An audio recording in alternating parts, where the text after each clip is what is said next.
This is Dynamite After Dark, and we dedicate this episode for Jessica. Jessica Baldwin, we love you.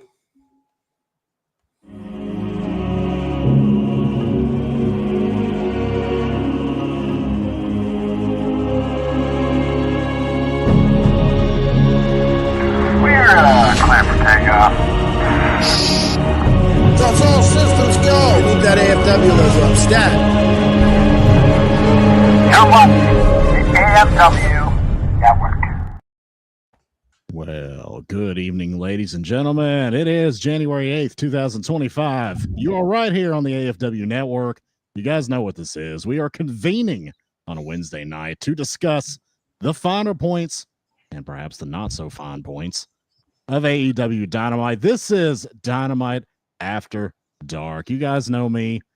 I am the Saturday Night Spectacular here on the AFW Network. I am the effing expert, Mr. Isaacs. That sexy voice filling in for JFB tonight.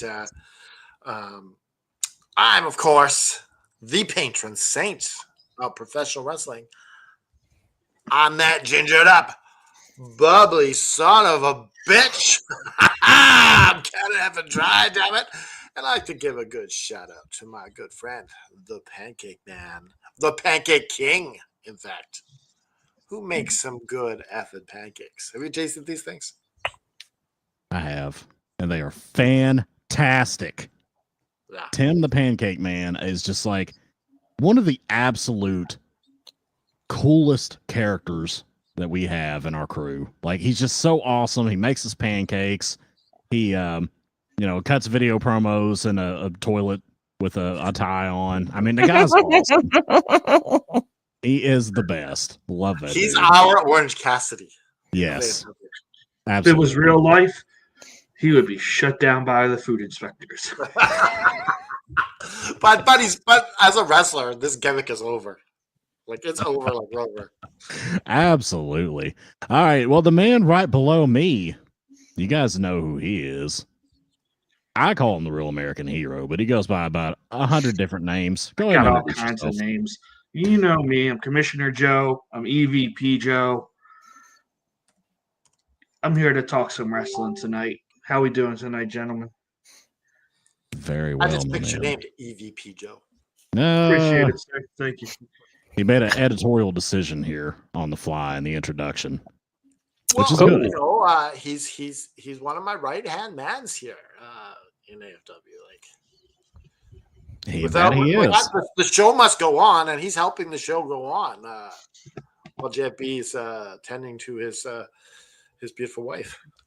Yeah, Joe's Mr. Reliable. Like, I mean, he's involved in like every single project across all AFW, the league, the network, the scrubbing the toilets at night. If he has to, like, someone's got to do it. Going back to his old like barracks days. Yeah, I mean, this is what he does. He's the all-American hero of AFW.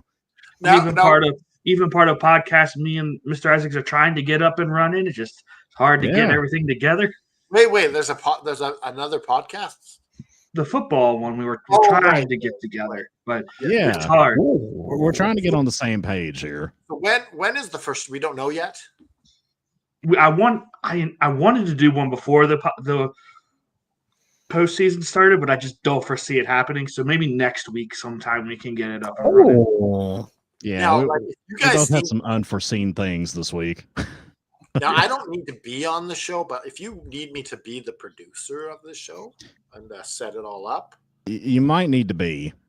Yeah, we can talk offline about that, but I might need you to. I can just be the guy, like, at least be the guy who sets everything up. Yeah. Yeah. We got a fourth member here. Let's go ahead and bring him in because we're at almost 5 minutes. We haven't let this man introduce himself yet. It's been a while since I've talked to this gentleman, and I'm very excited to be on a show with him once again. Go ahead and introduce yourself, fine sir. Ladies and gentlemen, I am Lord Ryan Rich. I am the man who is the unpredictability of the show. I bring the chaos, and I bring the hot takes. and I'm glad to be here on a Wednesday night with some of my favorite people discussing one of my favorite shows. You also have a very Dynamite. loud mic. Oh, okay. Uh, There we go. Is that better? Now, Bud Ryan Rich, somehow you look like a grown-up Bart Simpson. Maybe I am. Like, this is what Bart would look like. I never made that connection, but I could totally see that. Say don't have a cow, man. Come on. Don't have a cow, man. See? That just Cow reminds me dude. of the Simpsons meme of like, famous for the I didn't do it thing on the the clown show, and everybody's looking at him just wanting him to say the line. Like that's what I was thinking of right then. We all just Now- Rich to say Now, the Lord line. Ryan Rich, do you remember the episode where Bart's thinking about his future, and he sees himself as like a stripper or whatever? Mhm. This is like just more of me to love, honey. And he's like, That's right. now, can you say that one like grown up? That- That's just more of me to love, baby. There we go. That's what I'm talking about. Woo! All right, gentlemen, you guys know why we're here. Let's get right into it. For Jessica, right? Let's get right into Oh, it. yeah. Let's discuss Let's go. AEW Dynamite. I will do my best bald-headed white guy host shtick, and in honor of our good friend JFB. And let's get right into it. Match number 1, gentlemen. Will Ospreay versus Buddy Matthews. Now, of course, Ospreay ends up winning by pinfall. But I want to know what you guys think of this match. I'll start with Canada F and Dry. What did you think of the opener? Like Buddy Matthews, to me, deserves to be a world champion one day.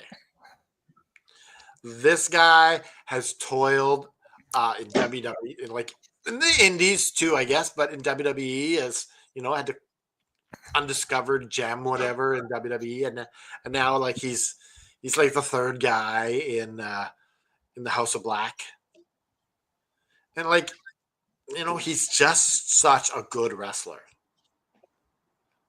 Like people don't take note of him, like, and I think he could go toe to toe with anyone, be it Swerve or Ospreay or Kenny Omega. Like I think he's that damn good.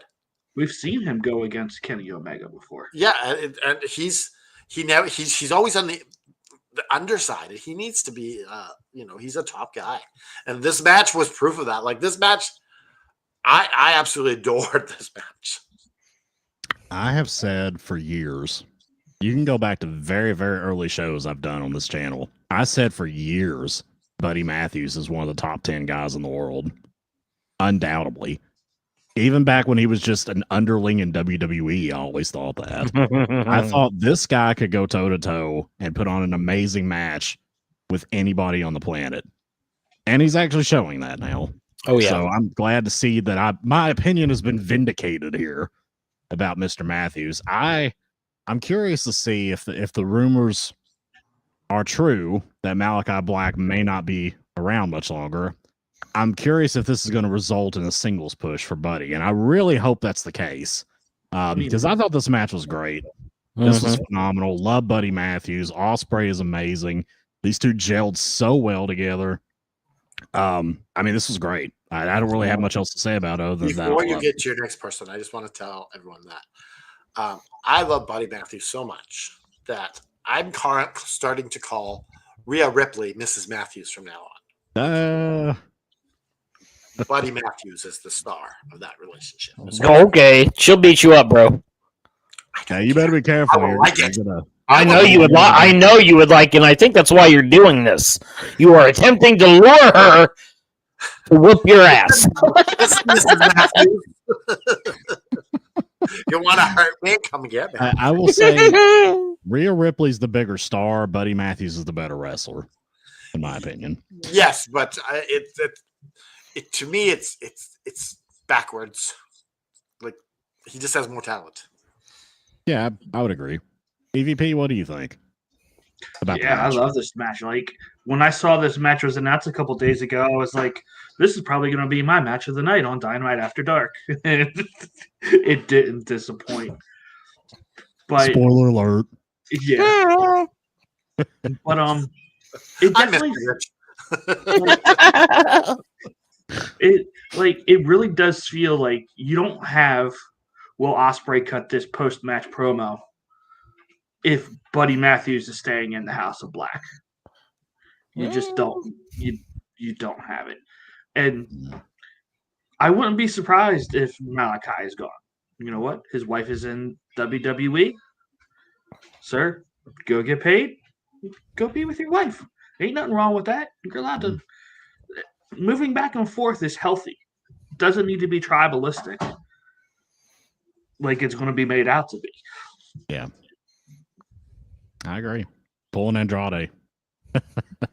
Hopefully, he'll get treated better than Andrade. Andrade's the one that's Andrade is his own worst enemy. I think so too. I think he's kind of getting the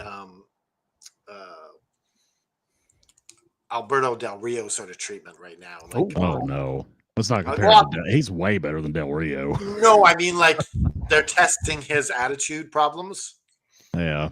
and they're like, well, we'll see what we like. We don't want no troublesome guy. And Del Rio was hooking up with Charlotte back in the day too, so Yeah, I mean, ain't nothing going to happen to him because he's married to Charlotte. So yeah. Lord Ryan Rich. Wax poetic, sir. It's been a while since I've asked you to do Wax that. poetic. Wax poetic about the opening match here on Dynamite. Ooh, I'm going to wax poetic for y'all bitches tonight. All right, I Cat thought- Williams in the house. As everyone else has been stating here about this match, well over a year ago, I said on this very podcast that every time Buddy Matthews gets a chance to shine, he takes it. And I said that I wished we see him in more singles competition because the dude is ridiculous. The dude is cut. Like his physique alone is just ridiculous. He looks like you can make like pancakes on his chest. Just they're that big. They're like, and then you can wash your clothes on his abs. It's ridiculous. The dude has the look. He's so fast. His moves look so good. He sells well. I hope he gets a singles run. I don't know if it's the end of House of Black or not, or what else is going on with that. I don't know. But all I know is that I think maybe he might get the push that Brian Cage was getting before. Like Tony's starting to get some of the guys who have been under the radar and push him up a little bit in the story. I think that would be cool. But this is one of the when I saw that Ospreay was coming, this was one of my dream matches because they have such a similar style and they do blend so well together. And I thought this match was amazing to start out the show. Matt, I won't be showing that tonight. I will give you a heads up once I've got that edited together. All right, buddy? And I'm going I to think make we an should wait till executive JSP's decision. back on the podcast to show it. We'll see. Yeah, Canada, I'm going to make an executive decision, and I'm going to pick what the Flower Shop special question is going to be. Oh. Because tonight they said that Tony Schiavone was, quote, on assignment. So tonight for the Flower Shop, we are each going to give our answer as to what Tony Schiavone was doing. Got it. I already know mine. I love this I example. already know mine. So that's what I we're going to really- do when the Flower I Shop really comes hope- around. Do you think Tony Schiavone was suspended for this week? I don't know. What? Why would he be suspended? Oh, for the For his comment. Got back at that guy from New Japan. I kind of doubt it, but I don't know. He did delete it pretty quick. So, I think that's enough, right? Just deleting it. yeah. He's got like a giant reputation. I don't see that would be unless it was just a good thing of good faith for New Japan, and he kind of just listen. We got to smooth this over. I can see that. Yeah. I mean, I doubt that's where he was, but I don't know. Do you think they'll I tell don't us? No. No, I mean, I do you don't think think they'll so. tell us what the special assignment was? I don't think so. No. I don't think so. I think this is one of those things that's just going to be whatever it is. It's just brushed under the rug and they'll never talk about it again. Do you guys remember when Excalibur was suspended for an entire month because it came out that old like racist promo he did in PWG like over a decade ago? Oh.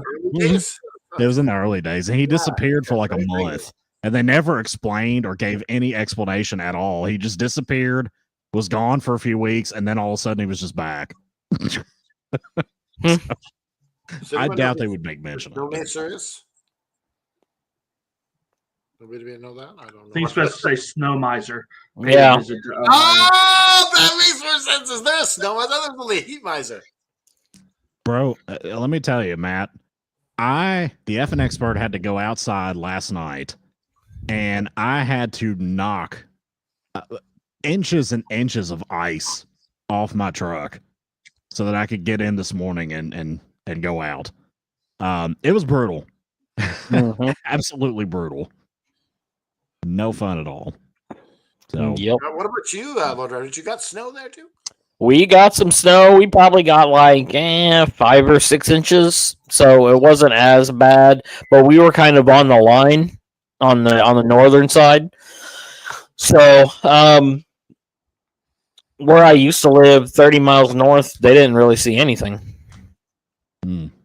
So it's like, wow, just a matter of 30 miles can determine inches of snow. So, even Joe, what about you? Did you get some snow? Yeah, I got like 3-4 inches. Supposed to get another couple inches this weekend. So. Yeah, we got the same thing. We're supposed to be getting something on Saturday or Sunday, I think. We are too. So, so things were rough here in Canada for me, in Vancouver, Canada. It was so warm that I had to wear a thin hoodie when I was out there. It was rough. It was rough. I will say that I would much rather deal with snow than deal with what LA is dealing with. So since Hangman Page apparently attacked the Hollywood sign. Yeah, that guy is mad.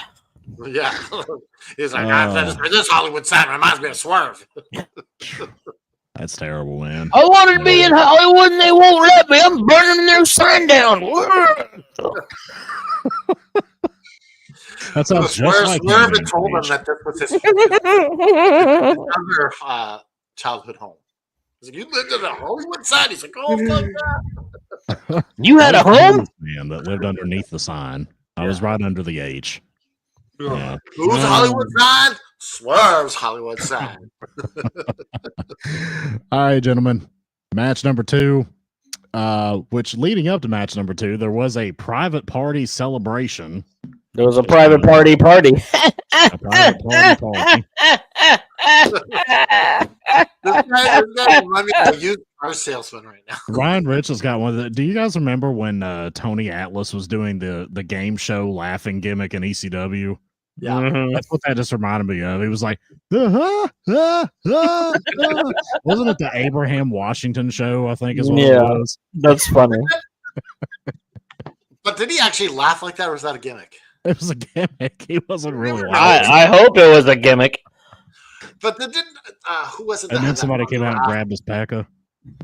Oh, right. Who had the funny laugh in AEW that was with Britt Baker? She had the little. Oh, Rebel?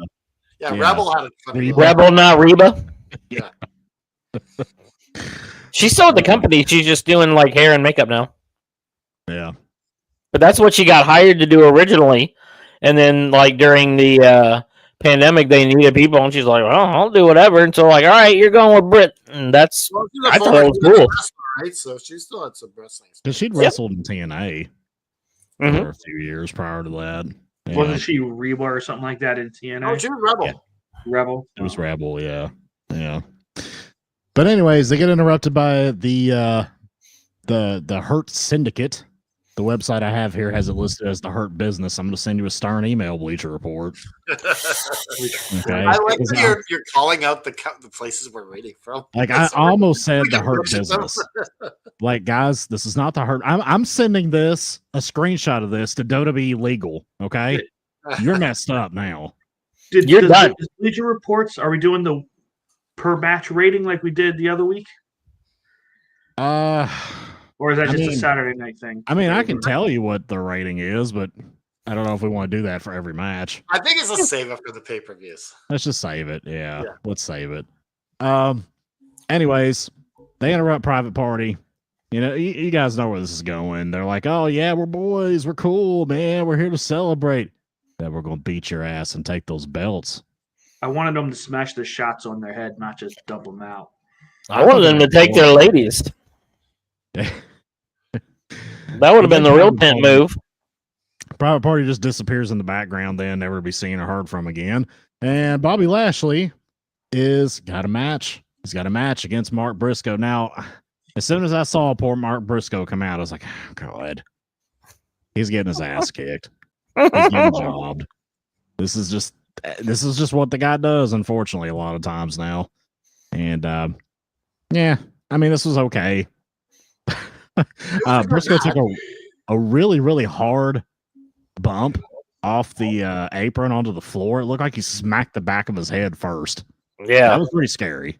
If anybody noticed that, but this was an all right match. It did what it was supposed to do, and of course Lashley wins because he's not going to lose for a long time. Lord Ryan Rich, I'll start with you. What do you think of this match? I liked the preview part with Private Party, but honestly, do you really want them to face so soon? Because I don't think Private Party should lose a tag belts that soon. No. They just got them, but how do you have them beat those two? That seems unlikely to me. But moving from that to the match was okay itself. Like, Briscoe does have a great way of being the guy who comes back, and I felt like the crowd, half the night was dead. I don't know what their problem was. They wouldn't cheer at all for certain parts of things, and I was like, are you waiting for a sign on above, applause sign? What are you guys waiting on? And this was one of those times where I felt like the crowd just wasn't in it at all, and so it kind of made the match not boring, but just okay, let's just get this over with. Because, the sexiest voice in wrestling was saying, everyone knew who was going to win this match as soon as you saw it. Everyone knew. But it is nice to be able to see matches like a Briscoe versus the Almighty. So, I try to take away the good from that. All right. Can't have a try. What do you think? Well, I agree with Alberto here. He's got some good points. It was a good match. It was a solid match. I enjoyed the little shtick of the chair and doing the flip, and it's cool. But he's not going to win any. He's not going to win any big matches anymore. I feel like unless it's maybe for some Ring of Honor titles, I don't see him winning any big matches in AEW anytime soon. Yeah. And Bobby looked good. Bobby looked good. EVP Joe. Yeah, I thought the match was fine for what it was. I was flipping through Facebook while watching it, and someone said that Shelton was dressed like he was getting ready to offer someone a red or a blue pill. But yeah, Caleb has I really wanted to see the Hurt Syndicate just smash the glasses over the Private Party's head. Hopefully, this tag match doesn't happen right away. I would like to see a couple tag matches for Bobby and Shelton before they just get a tag match. So, yeah, that's true. Now, Caleb has logos for our podcast. I for curiosity, says I want to see what these look like. So send the logos to my inbox. Maybe I can get them on the show. Slide into Aaron's DMs, Caleb. Ooh. Ooh. Oh, I like the sound effect there, El Barto. Yeah, El Barto. El Barto. He's El Barto. That's who he is. Don't you love this name for you on the show, or do you don't? Dude, I've been called so many things in my life. You can call me literally anything, and I really don't care. But El Barto just makes me sound like I'm some fat Mexican from Missouri or something. El Barto's here to collect his paycheck and get some Doritos. Well, that's what he spray paints on the wall, right? He's Al Bart. No, that's yeah. I mean, maybe I prefer Bart Man if I'm going to be any version of Bart. Oh yeah, Bartman saves the world, baby. Bartman saves the world. One of the best games of all time. Next week, you're Bartman. That's fine with me. You're Bartman. Nice. How you feel with that? I feel great. Good. That's what Good. I want you to feel. Good. Hope you enjoy I it. feel appreciated. I'm glad. It makes me Good. joyful. Good. I'm glad we have such a friendly environment. Don't make me All right. treat you to like a big cheeseburger later on me. Don't you? I'll pay for it. Don't you get me started. No. I'm paying for it, and then I'm gonna like pay for the liposuction because I made you fat. And then Don't the take ice it cream's out. on me afterwards. It's a Canadian burger. It's got maple syrup on it. Good for the diabetes. How you doing, Mr. Isaacs? I'm good, EVP. We'll just let these two rattle different on. personalities on this side of the square, clearly. All right. Now we've got the men's casino gauntlet match for an opportunity at the AEW World Heavyweight Championship. Let me give you the entry order and the entries. Number 1, Jay White. 2, Hangman Adam Page. 3, Wheeler Yuta, aka Shane. 4, Ricochet. 5, Adam Cole. 6, Daniel Garcia. 7, Powerhouse Hobbs. Number 8, Roderick Strong. Number 9, making his biannual appearance on AEW Dynamite, Lance Archer. Number 10, Kyle O'Reilly. And number 11, Jeff Jarrett. All right, now this match obviously is all over the place. Went on for a while. Kind of crazy. Kind of a clusterfuck. Shockingly enough, Powerhouse Hobbs ends up the victor here, which kind of surprised me a little bit. Out of all the people on the list, well, Wheeler Yuta probably would have been at the bottom. But I certainly didn't expect Powerhouse Hobbs to be the winner. I was expecting somebody else, but very interesting. This was pretty entertaining for what it was. These matches are always wild clusterfucks, and I can get down with that. EVP, I know you like a good clusterfuck. Oh, he does. Yeah. So I will say I didn't get to see all of this match. I had to come up. Oh no. So, but I will say I saw like up to the Adam Cole entrance. So honestly, like my first thought about this was like the lineup in this match is so much better than any other one they've ever had because everyone up to Adam Cole who came in felt like main event guys, or I could reliably see getting a title shot against Mox next week on Dynamite. Now, with that said, I fully understand and I see the story and the vision of why Powerhouse Hobbs is getting this title match. And to me, it's twofold. For one, Powerhouse Hobbs is coming back off of a 7-9 month injury, and his last match was against Mox for the IWGP title. Yeah. And on top of that, Powerhouse Hobbs is one of the originals of this company. And there's also this little story beat of Mox is the one who brought in Hobbs into this company. So therefore, there's so many little story beats that are intertwined that make sense why we're getting this match next week. So, and he's the first big post pay-per-view opponent, so you know he's not going to win. Oh yeah. Well, it's in Cincinnati too. It's in Mox's hometown. It is. Yeah. El Barto. What do you think? I know how to say Barto in Spanish. I would.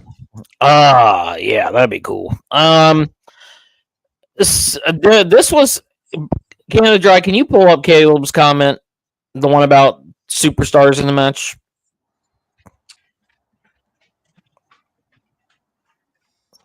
Caleb, You are getting dangerously close to becoming the new bad take king with comments like this. Bad Because take I King. could, he could be, because you couldn't find more superstars in this match. I mean, the only thing they could have done is put Ospreay in there, but he already had a match. Like, come on, like there was a ton of talent in this, and it made it feel legitimate and it made it feel credible, and that makes powerhouses win legitimate and credible. And that's what that's why you needed that. And also on top of that, like if you look, this is the next archetype of wrestler that Moxley needs to be able to defeat, is the monster type archetype. He's been like with Cassidy and like Hangman and Jay White, but none of those guys are I mean, Hangman is strong, but he's not as physically imposing as Hobbs. So this is like going down the line of the opponents of Moxley. That now we're going to get the powerhouse. We're going to get the guy with the man meat. And I'm excited for the match. Anytime I've seen them wrestle, it's been a good match. So I'm looking forward to Maximum Carnage.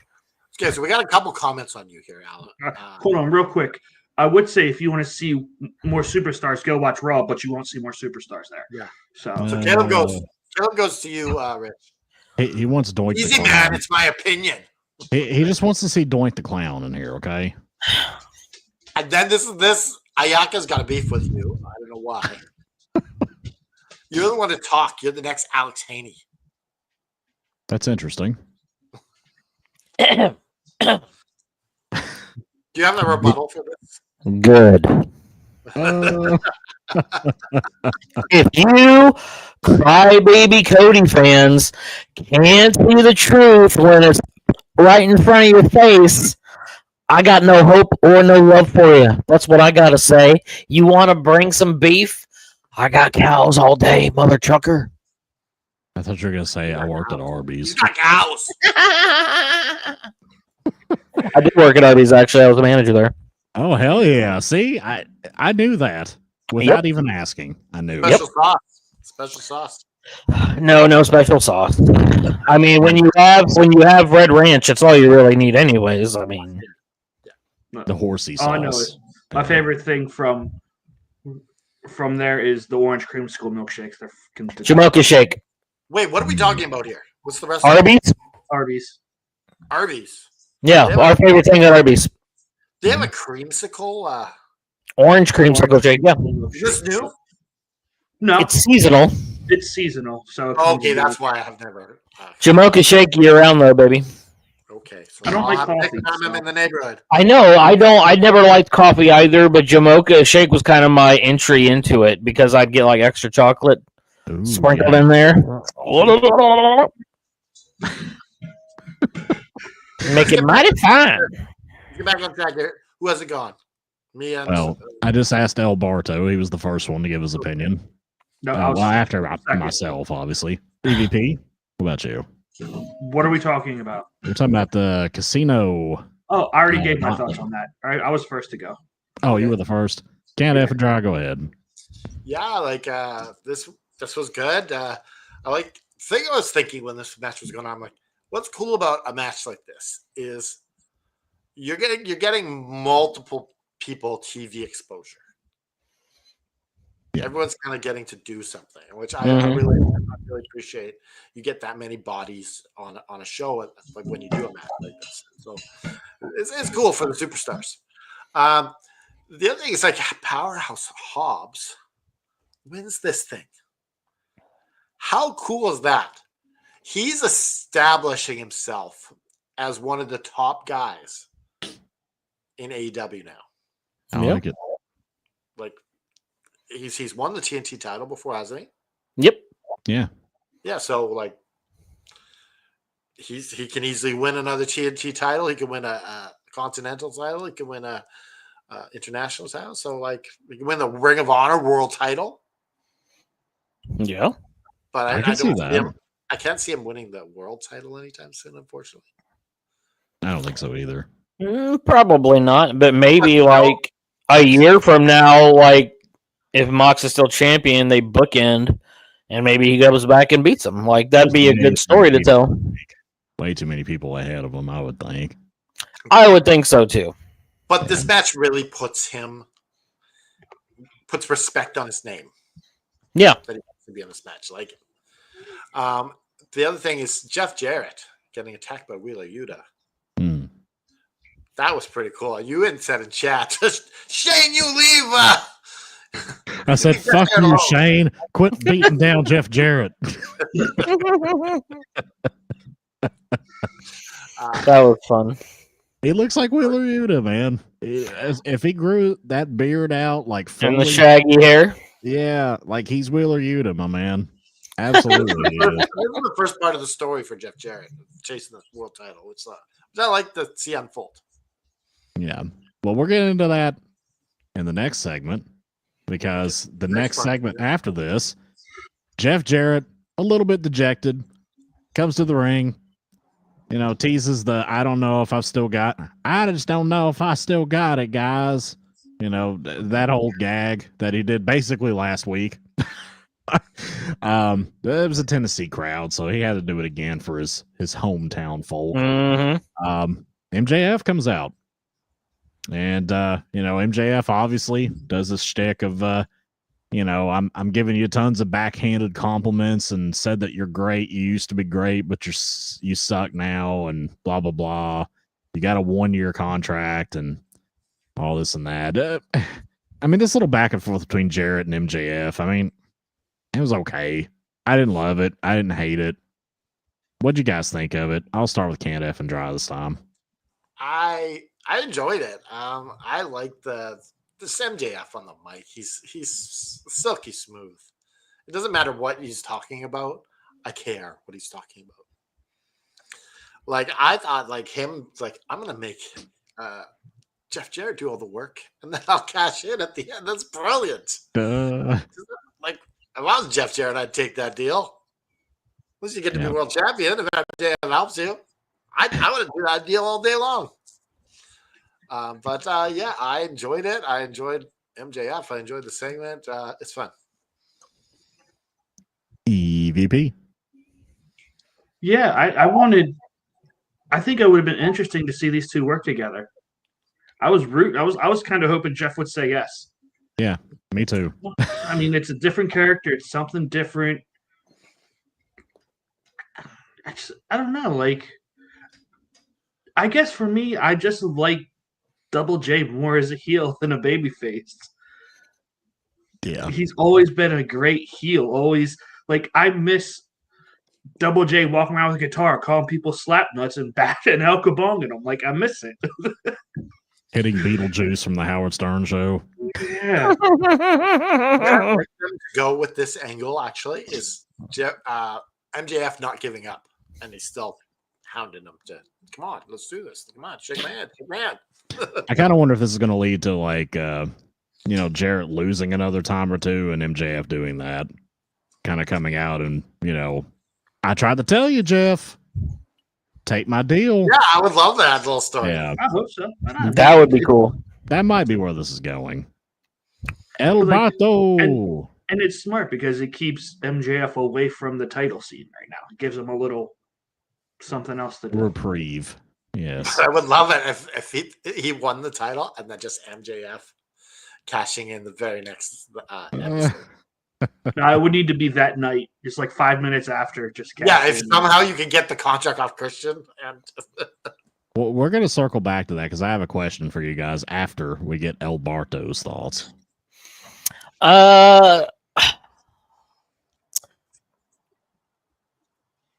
The promos that each other did, MJF's always good on the mic, so no matter what he says, it's going to be good. I think it's funny. I think it's good that he brought up the fact that it's only a 1-year contract and that AEW only wanted to do 1 year. It wasn't Jeff who made that decision. It was Tony Khan. And so I think that the psychology at play to say, hey, we'll get you back to the top, I thought that was fun. Obviously, I didn't think that Jarrett was going to take it immediately.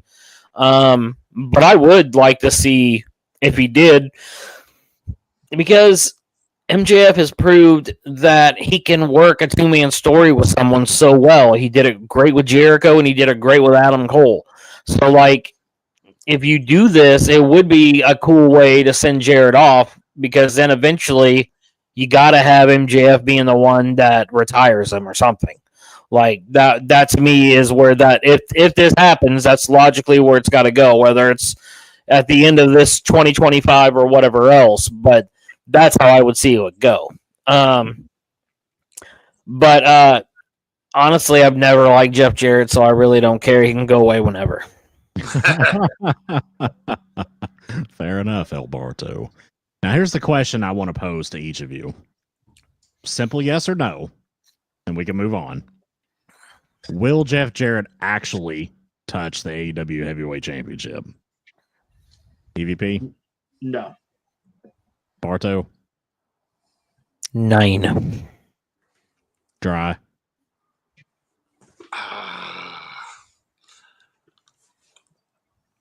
I gotta go with the odds. No. Yeah, I'm gonna say no as well. I think this is gonna be one of those instances that they tease, kind of like the old school Monday Night Raw, the hometown guys facing the world champion, and you think that he might win. No. And then they just fall just that short. I think that's what they're going to do with Jeff Jarrett. However, I would like to say, I would like to see this story go out where he wins it for one night, and then MJF somehow wins it at the end of the night. No, here's what I think should happen. I think you should get it's somehow we get to Double J's getting his match, and then somehow MJF makes it a triple threat, and MJF steals the title at the end of the year. Just snatches it right from Jeff Jarrett's grasp. I think this is going to be one of those things where Jarrett ends up going up against whoever's the champion, gives a valiant effort, puts on the match of his life. There's blood, there's tears. Karen is out at ringside wanting to throw in the towel, but she doesn't. Jeff begs her off and just comes that close to winning and then losing and then retiring the next night. So Rocky won. I think that's what's going to happen. Yeah. I think Jeff Jarrett is such a consummate businessman and a longtime booker. I don't think he would want the title. I think he would want to tell the story like Rocky won. Yeah. That's what I Especially if he's going to be the baby face in this. Yeah. Yeah, he doesn't need the title. And they'll just use him to elevate whatever heel MJF or whoever is the champion at the time. Yeah. So that's my thoughts.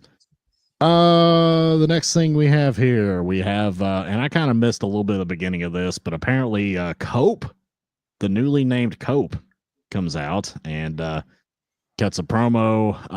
Again, I didn't see what he said, but the Death Riders came out and attacked him. That's the point at which I got out of the bathroom. And Jeff Jarrett, fangirl for life. All right. Well, that's a fellow Tennessean. This is one of the crushes she has. Well, they're both Tennesseans.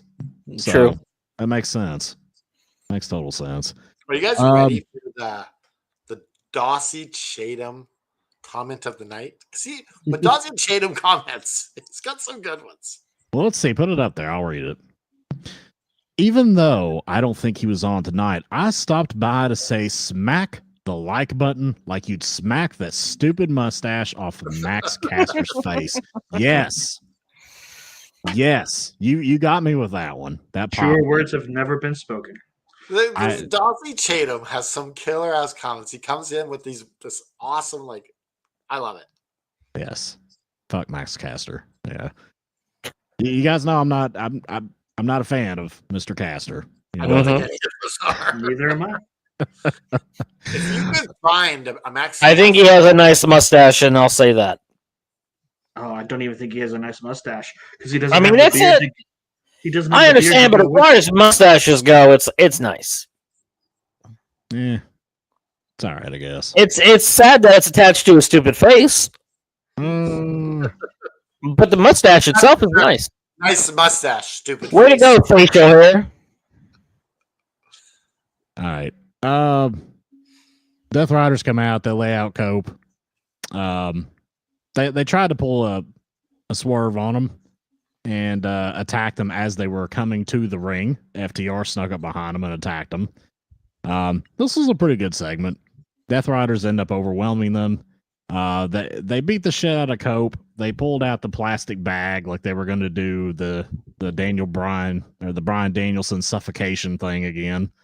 And Powerhouse comes out for the save to absolutely zero crowd reaction. I know.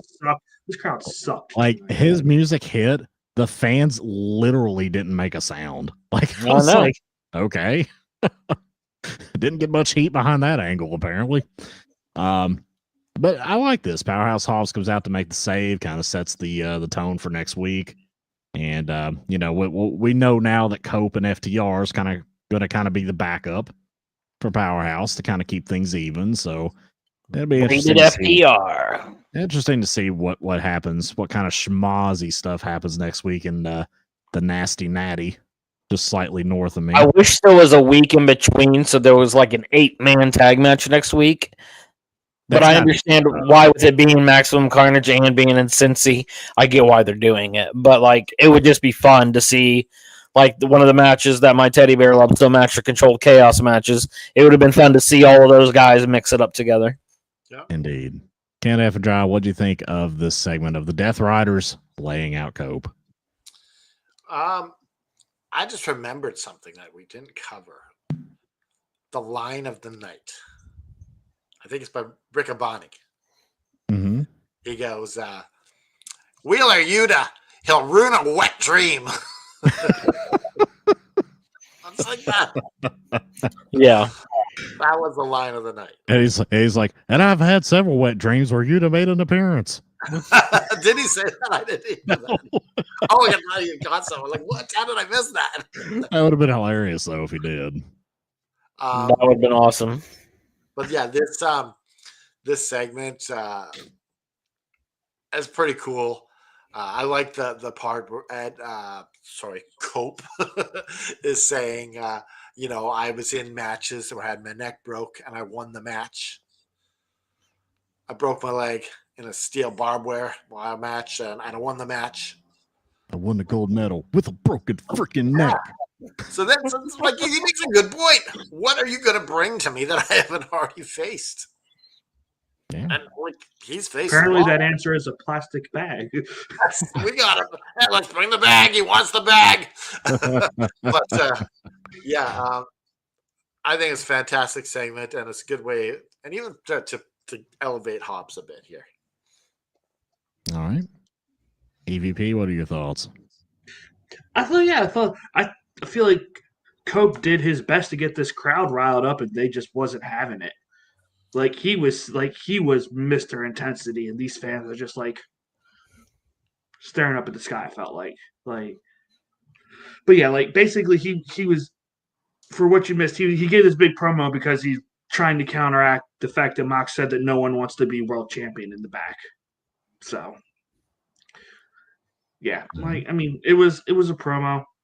I look forward to seeing where it goes, but yeah. Nothing really. What are we talking about? We are talking about the Death Riders attacking Cope. Oh yeah. I'm interested to see Cope and Mox, just because like I think Cope does have a point that like within his many years of wrestling, he's dug down deep into the darkness, so to say, before. So if there's someone that can go as mean as him, it probably is Cope. And so I think that's going to be something interesting to watch. I'll like to see that develop. As far as Cope's a promo, it was pretty good. He just wasn't getting any love from the fans, so it kind of he's trying to like they were saying, he's trying to bring it along, but it just kind of takes the air out of it too, because like the environment gets messed up when like wrestling fans don't do what they're supposed to. Like this is a show, you need to react accordingly. But outside of that, it's going to be interesting to see. All right. I will say I'm kind of disappointed because Collision went off the air with the Death Riders running out of the building and FTR and Copeland Cope chasing after them, and it's like nothing happened, and it's kind of deflating. They didn't do like The Rock did and take a swig of whiskey and then get in a vehicle and drive off, right? Smoke a blunt, yeah. Real quick, can we bring up something else that we didn't talk about earlier? Sure. Can we talk about how Ricochet came out to Swerve's music to start? A teaser at the start. Yeah. Yeah. Can we also talk about how bad everyone's spray tans are recently? Like, it's real bad. Like, Jay White opened it up. I'm like, what are you trying to show us? That you wasted your money? Or, I mean, I don't understand. Ricochet, like, I'm like, you're a mixed person. Because it looked like he was yellow. I'm like, are you jaundiced everywhere, my guy? You know what it is? They all want to be like you, Alberto. I mean, I respect that, but this isn't the way to do it. Yeah. Not the way. Guys, ease off on spray tan. Ease off. Take it from a 5 to a 1. I just say, I don't think you need it. Wrestlers don't need spray tans anymore. It's just with the lighting that they use, it makes it look bad. Look, you only need the spray tan if you want to be world champion, okay? Like, I'm just saying, like, there was a whole bit about Adam Cole and the Young Bucks spraying each other with spray tan when Cole first got there. It was hilarious, but they didn't look terrible every week on camera. It was in their opening scene for BTE. You see the three of them in the showers spraying each other. It wasn't even in the shower; it was just in the back. You guys know that's why Sting didn't become champion at Halloween at Starrcade '97, right? I know that's what Joe was referencing. That's exactly what the hell's Caleb saying here? The cowards, I think they deserve more beers. They deserve beers for being cowards? You deserve a beer, you little coward. You fucking coward. Here, drink this crap. Beer, maybe it won't be such a... This is my worst beer I have. Drink it. Here, we want you all to be loud and obnoxious. Drink beer. There you go. I think I figured it out. What's that? They are cowards. They need beer because it's liquid courage. Ah, yes. Right? That makes sense. That makes sense. Caleb, I think you're onto something, pal. I think you are. We should trademark that, liquid courage, and just sell it as beer. Liquid Courage. I'm surprised there's not a beer called Liquid Courage. Yes, you've heard this before, right? Yeah. And it could be Courage, the friendly dog. It like turns into liquid. Yeah. That's what our bottle would be. And our booze would garner less booze than real American beer. Yeah. So there you go. Maybe we have a little vitamins in there. Who knows? I'm just saying. Yeah, Natalia Markova, a model for it. There you go. She could be a beer model, yeah. I could. Oh right, yeah. I mean, like if she was the, and if she was like the shot girl in the club you were at, you're buying 12. Yeah. 15, 20, 25. So yeah, I think that's a great idea. She'd be like, "Hey boys, you want a 6-pack?" I'd be like, "I'll take 12."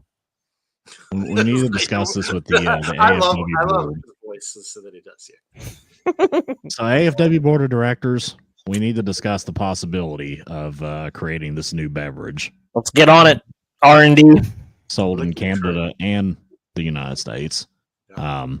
Or if President-elect Trump has his way, the 51st state, Canada. You know what? If Canada makes it in before Puerto Rico, I'll shit my pants. So Justin Trudeau stepped down as the leader. Like he's going to be. That's big international news in itself. Dude, so like, he stepped down the way your stuff works is so damn confusing. It's like I'm stepping down, but I'm not. But in 9 months, we're going to have what? That's how parliaments work. That's how a parliamentary system works. Yeah. Oh yeah, he's stepping down, but he's still prime minister right now. So he's the prime minister, but he's not the party leader. Yes. So he's until they get a new leader, they'll take over as prime minister. Yeah. He's like an interim or whatever. Right. So basically, a lame duck prime minister. I was like, I'm going to say Trudeau is just a lame duck, is all he is. But Donald Trump is taking credit for it. Of course he is. Well, to be fair, part of it is his fault. No, Like, I've been doing a lot of reading, and the lady who was like his right hand person, those two couldn't get on track on how to deal with Trump, so that's why she left. Like, he has a little bit to play in it. No, it had nothing to do with Trump. It's Canada stuff. His party was tired of his bullshit for a long time. He's been around for a while now, right? Yeah. 10 Yeah. years, right? Something like that. Prime ministers are usually around for a hot minute, like a lot longer than a president, for sure. Well, yeah, you can stay in for a lot longer. Yeah. Mhm. You guys don't have term limits or anything like that? I don't think so. I don't think they do. I took a whole class on Canadian politics. I don't know if I mentioned that once. Yeah, well, they also don't have TV reality stars like as presidential nominees, so there's that. No, Did no, you they take just the have a course, prime Mr. minister who does Isaac? blackface. It's okay. No, right? Of course, Mr. Isaacs, because you knew one day Brett the Hitman Hart would be the Prime Minister of Canada. It could be. But it could be Chad Kroger or Nickelback, too. Oh, Who better to deal with Trump than Brett the Hitman Hart? You know what Chad If you Kroger would do? Like, if you love Bret Hart like you say you do, you would not wish that on him. This is what Chad Kroger would do. He would get up there and he would be presenting his piece of legislation. He'd be like, "Look at my spending bill." That'd be like the budget for Canada. Yeah. It's gonna be Chad Kroger, and his deputy is going to be Ryan Reynolds. No. that'd be cool. Celine Dion will be the prime We minister. don't really have running mates. Yeah, but the prime minister is not like a president per se. It's more akin to like the Senate majority leader or the House Yeah, speaker. I know. here in I've the done US. Yeah, we don't have a vice prime minister. They don't have an executive branch. They only have a legislative and It's like a judicial. governor, but of the whole country. It- That would be closer to it. yeah, it's like a Senate majority leader is what it is because it's And all legislative. Most of the countries in the world have prime ministers, not presidents. Yeah. Most of them have parliamentary systems. Yeah, we're one of the few that has a constitutional republic. Oh, don't I'll- get me Yep. started on your system. It's batshit crazy. There are I mean- constitutional republics throughout the world, but there's most So is, industrial like- countries are parliamentary. Like, we have two main parties, and it's hard to get stuff done. I can only imagine how hard it is to get stuff done when you have 6 or 7 different parties, and there's Oh, you got to how make. great would that be though if we had more than 2 parties? I wish we had more than really only have 2 main parties and then one shitty like Wheeler Yuta party. The Like, Wheeler so Yuta it's like our Green Party or our Tea Party here in the Yes, it's like they're a little stronger than that, but they're like, we'll throw you a little bit of votes here. I'm getting Ross real said- Ross Perot vibes from you. They win the bronze medal every time. Let's just say that. This is what I've said for years. I've said that America, we need to have the Republicans be the center right, Democrats center left, Greens far left, Libertarians in the middle. We need to have like a populist party that's a mix of both ideologies, and then the far right can be like the Constitution Party or whatever. That would literally cover every spectrum, and then you could sprinkle in some No, you literally should call it MAGA at this point. and sprinkle in some independence here and there, and you would have a real rich base to pick from. Well, and if we went to something like a tier-based voting system for president as well, like that, yeah, that would probably work out better as well. Mhm. Listen, you're all wrong. It should be like the Pepsi challenge, and you put a blindfold on, you taste it, and that's who you vote for. I don't want to taste people. That's absolutely Listen, disgusting. You're gonna taste it. You're like, ooh, he tastes better than that guy. Now, I don't- If you want to get ahead in life, you got to learn to taste people and like it. Yeah. All right. That's a shirt. That's a hard pass. It's like people ask me all the time, "Why don't you serve government?" Because it's the most thankless job in the world. I would never. You are never right. No thanks. Nope. Okay, so let's get back on track here. Unless you got one more thing to say. Well, I was just going to say, Caleb is accosting us in the chat for please read my comment, please. We have read his comments. Like, Here's your What comment did we I'm not reading it. read, Caleb? Caleb, Please read my comment. calm down, dude. Calm down, bro. Like seriously, don't be like a attention whore. Like calm down.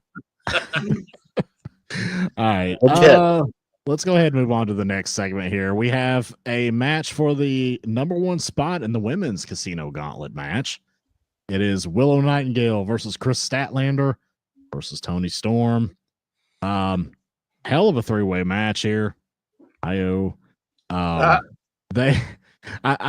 the kind of chain wrestling they had going on, like from one to the other at the beginning of this. Like it was pretty fluid. I liked it.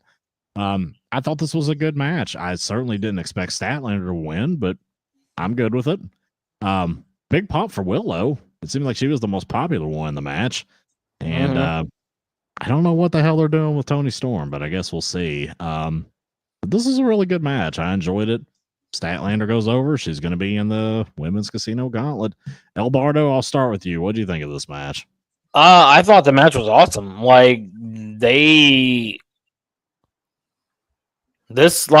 I saw this match, I was like, this is like a contender for match of the night. In my opinion, like they all three had great chemistry together and everything looked clean. I thought it was a great match. And Stat winning, like that's fine, but I still think Tony might be in the women's casino gauntlet, and if she wins, that could be an interesting turn of events as well, because then she's going back up against Mariah May, and will that finally jar her memory of everything that's happened? Who knows? Stay tuned. He'll be facing her for the first time, El Bardo. I mean, that's what she thinks. She's just got a touch of the specials up here right now. It's fine.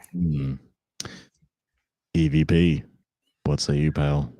Yeah, I enjoyed this match. I was absolutely surprised that Stat won, and I was even more surprised that they pinned Tony. Which is fine, because I don't want them to rush this Tony story. I don't want them to give Tony the shot because they're in Australia, which is next door to New Zealand, and she's the hometown girl. I don't want that because it's going to ruin the story. So, she's what, like a 3-time champion already as is. There's no need to rush her back to the main title scene again. All right. Canada effing dry. I like that. Yeah, this was an entertaining match. 3 very good wrestlers in this match. I was surprised by Statlander winning, and it makes total sense. Tony Storm, even if she's going to win this gauntlet next week, she doesn't need to be number one. So it puts a nice shine on Statlander after losing her last match. And allows possibly to have Tony Storm win this gauntlet. I don't know if she will, but there's still that option, right? Yes, sir. Definitely. Anybody have anything else you want to say about that before we move on? Nope. All right.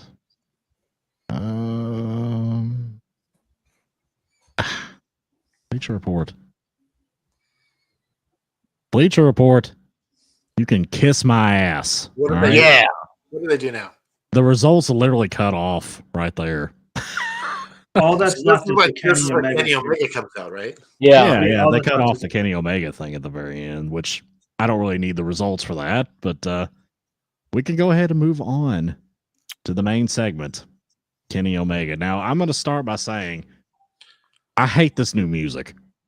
I'm right sorry. Just I keep know at it. he's a weeb. I know he's obsessed with Final Fantasy. I get that. And I saw that, like, the composer of some of the Final Fantasy themes made this for him, and it's special to him. And it fucking sucks. I'm sorry. Battle Cry is so much better. Like, this isn't a video game. This is pro wrestling. I mean, that might get over in Japan. Come on. Battle Cry is so dope. Like, go back to that. Seriously. But Kenny Omega comes out here. He, goes over his shtick about how he had diverticulitis and he didn't know if he was going to live. He didn't know if he was going to wrestle again. It was kind of funny to me in an ironic way that, like, he's teasing about retiring when he just had a really, really physical match like a few nights ago in Japan. Mhm. Kind of made it sound like he hadn't wrestled in years. But, Yeah. yeah, he actually had a really good match over the weekend. Wrestle Dynasty was great, by the way. For anybody that didn't see it, I'd recommend checking it out. But yeah, he did a spiel here, and I didn't think he was going to retire. I didn't think that's where they were going. I knew somebody was going to interrupt him. I didn't think it was going to be the Don Callis family again. Like, I thought we were going to move on from this. I mean, I thought there was going to be something with the Bucks or something. Don Callis comes out. Omega meets him in the aisle, attacks him. Cage and the Murder Hawk come out and beat him down. And yeah, that's what happened. El Barto, what'd you think of the finale? Will Ospreay makes the save. Ospreay did make the save. I did forget to mention that. He came out with a steel chair and chased him. And then they have a nice stare down at the end. Of course, yeah. But to tease that they may have a 500th match. I think they're going to end up tag teaming together. Yeah. That's definitely going to happen. Tag Some team. cat in the litter box over there. Yeah, it's my cat. She's an idiot. I recognize that sound. Cat F and Dry knows his cats. Oh yeah, that's definitely. Sometimes my cat will be so loud in the litter box in the middle of the night. I'll wake up. I'm like, who's breaking it out? Oh, never mind. Cat's just taking. It's getting to the point to where I associate cats with Aaron so much now that anytime I see a cat meme, he's the first person I think about. that's good.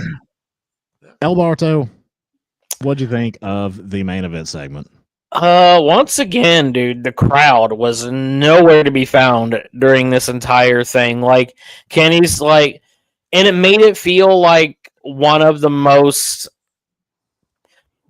Every wrestler that has some major life trauma, they always have the same promo when they come back.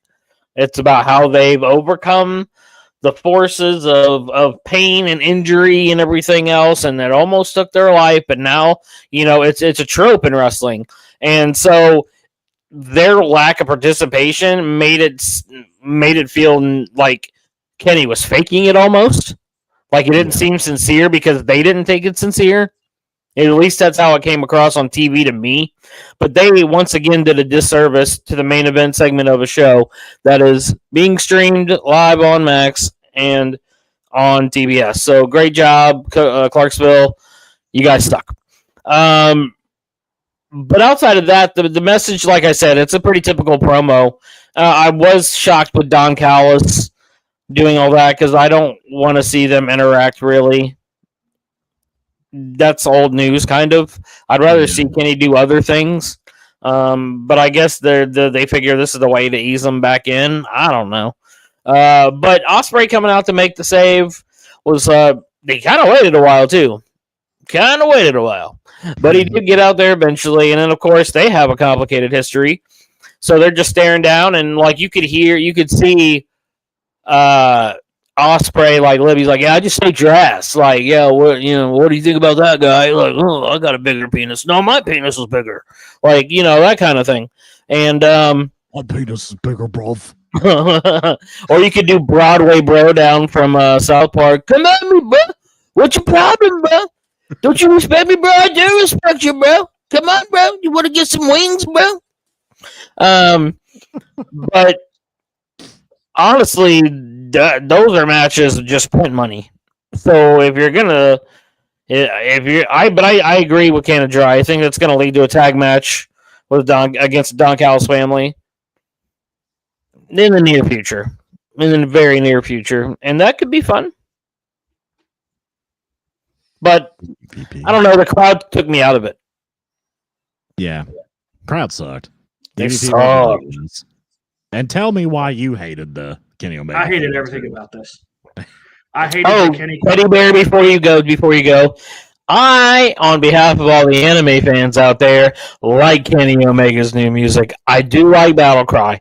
Don't get me wrong, but Battle Cry is better when it's prefaced by all of the cleaners' achievements.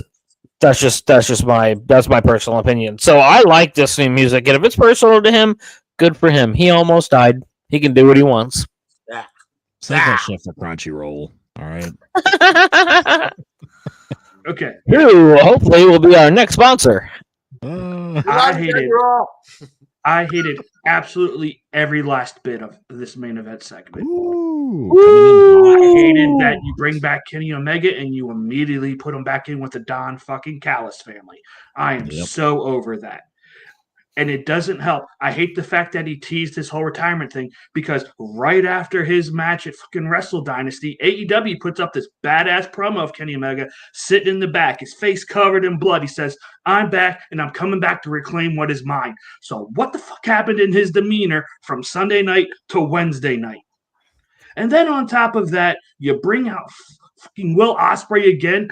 Dude, I feel like Tony Khan is like on is ADD with fucking Will Ospreay. Give him one story, let him stick with it. You have him teasing a match with fucking Buddy, teasing a match with Kenny. Dude, focus. I'm done. I'm gonna have to take a clip of EVP saying "dude, focus" and add that to my sound mixer. Look, and I don't normally get agitated like this, but this main event thing, oh God, it drove me up the walls. I like it. I like the honesty. I like the brutal honesty from EVP. I didn't mind it. Go ahead, Canada Dry. I like, obviously I was like, why is he talking? Like, he's kind of teasing that he could be done, but you kind of knew he wasn't really. He's kind of, but not really. So it's like, what's the point? I don't mind that. This is just a one-off with Will Ospreay. I think they're going to try to make some mega power magic here, brother. with Ospreay and Oh yeah. Yeah, the mega powers getting ready to realign in 2025. Yeah. So Miss Elizabeth's going to twist her ankle, and that's going to make Ospreay go off an Omega. I don't think this isn't like a big thing. This is like a side quest. It's not a main story. Right. Don 6 months later.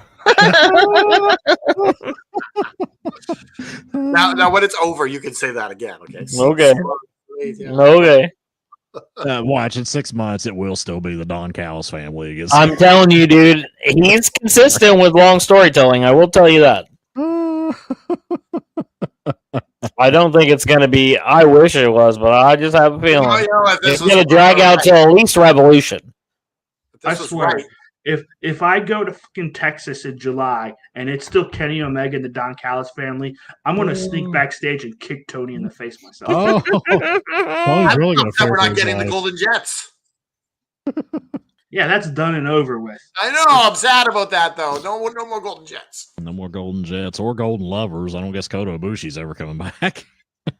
Yeah, who knows? You got paid some money for like 4 matches.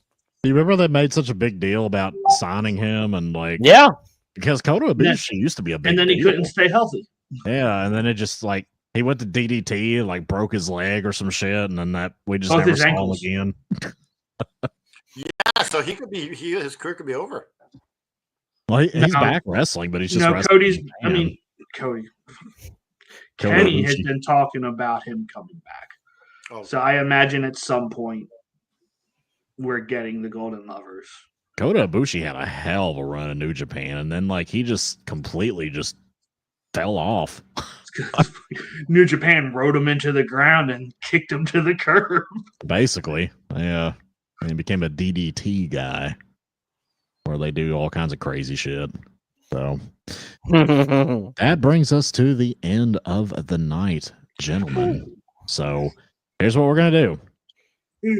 Match of the night.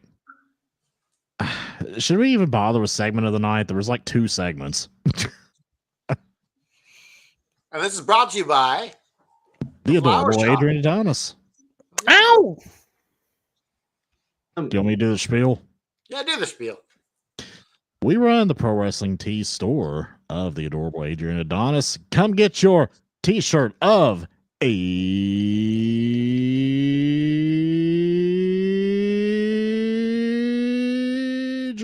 Adonis.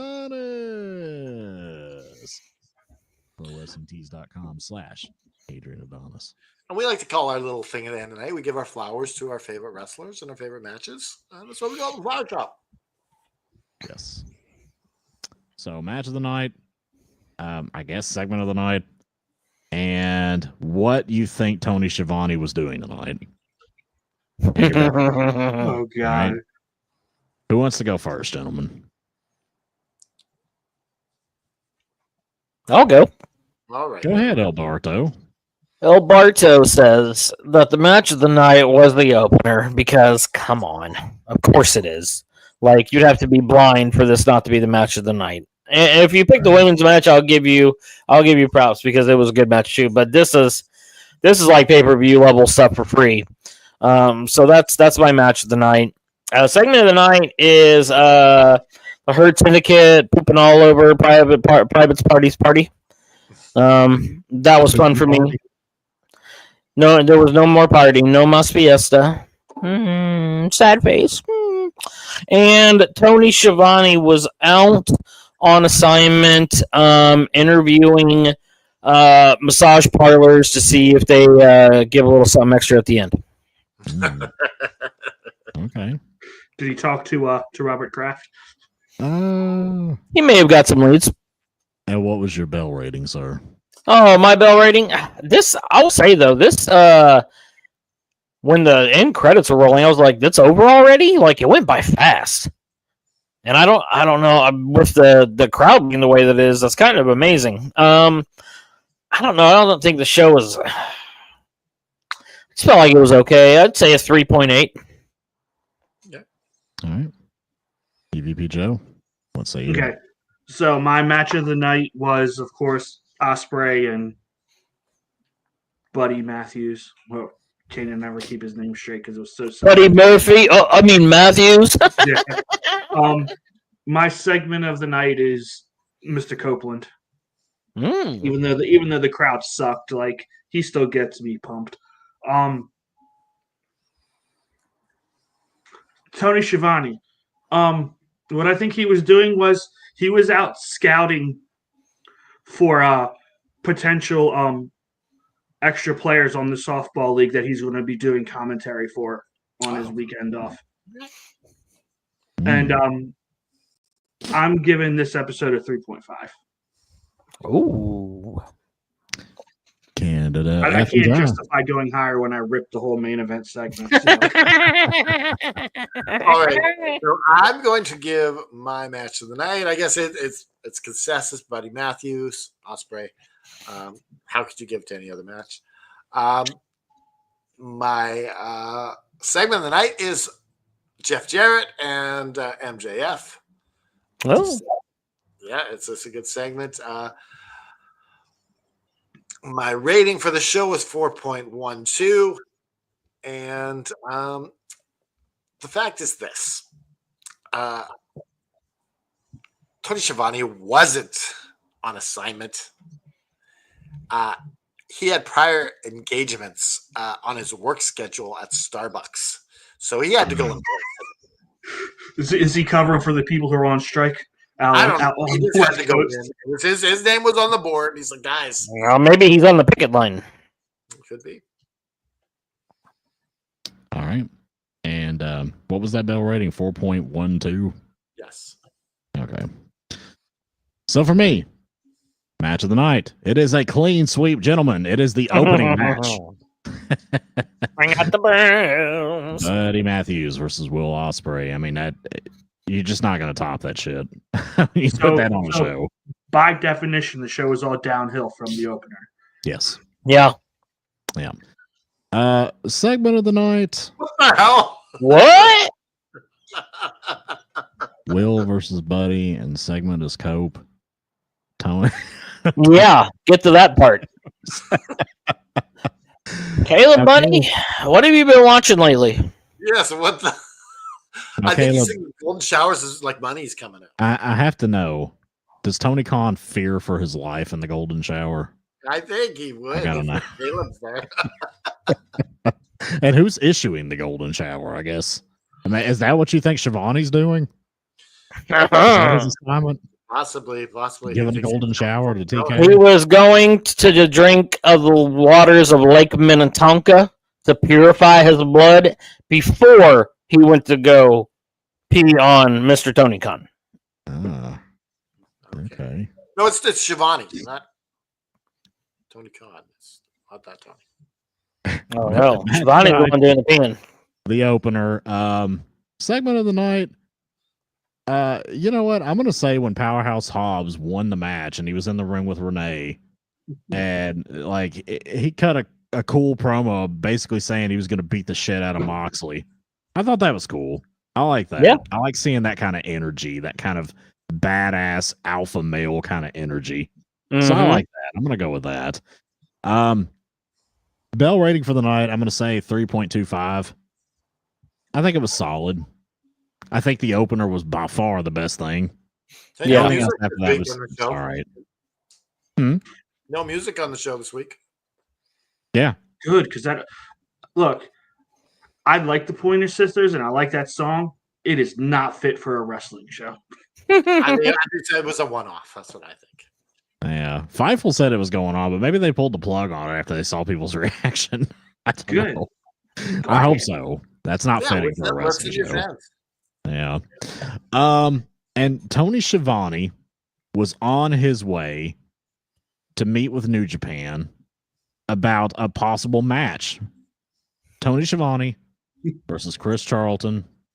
Oh, this is so. Dude, And they're going to go back to the Sting Jake Roberts match. They're going to have a coal miner's glove on a pole match. I'm putting my money on Shivani after seeing this Chris Charlton guy. I'll put my money I on. thought it was going to be Starbucks on a pole. It's got to be something old from WCW, so it's got to be the coal You could miner. have Baker's the referee. You could have them remake that chicken coop, like that one with the or on the back of the truck speeding down the road. That was completely horrible. That was Dustin and somebody, wasn't it? It Yeah. sure was. What was That was that? awesome. What was that called? The I forget. bunkhouse brawl or something like that? Is that what that was called? No, I don't think it was a bunkhouse brawl. Yeah, that was it was something like bunkhouse. I don't know. It wasn't a brawl, but they had something in there. Yeah, I'll have to look that This up. is Again. when they're wrestling on the back of the flatbed, right?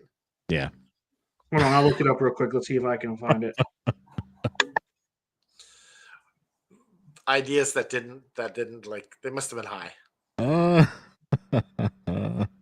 Dustin was in some crazy matches. Remember the Dustin the Rhodes Hollywood versus backwad brawl? That was crazy with Piper. it's Dustin Rhodes versus Blacktop Bully, King of the Road match. King of the Road match. Okay, I gotcha. And we'll call it King of the Road. Like it's gonna be a great idea. EVP, what does that make our average? 3.6675. 3.6675. All right. I think that concludes the show, gentlemen. I will give this over to Canada F and Drive for the closing festivities. Caleb says we need to pray for Jessica tonight. Absolutely. Mhm. Yeah, on behalf of Mr. Isaacs and EVB Joe and El Bardo, I'm Canada F and Dry. Pray for Jessica and just keep fighting. Now I'm gonna look for that damn outro. Oh no, I don't have that. It's down the stream. Ah.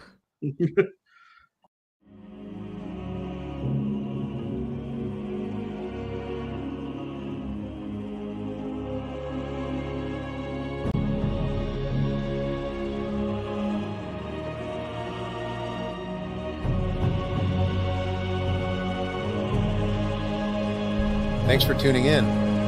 This has been Tony Schiavone for the All Fan Wrestling Network.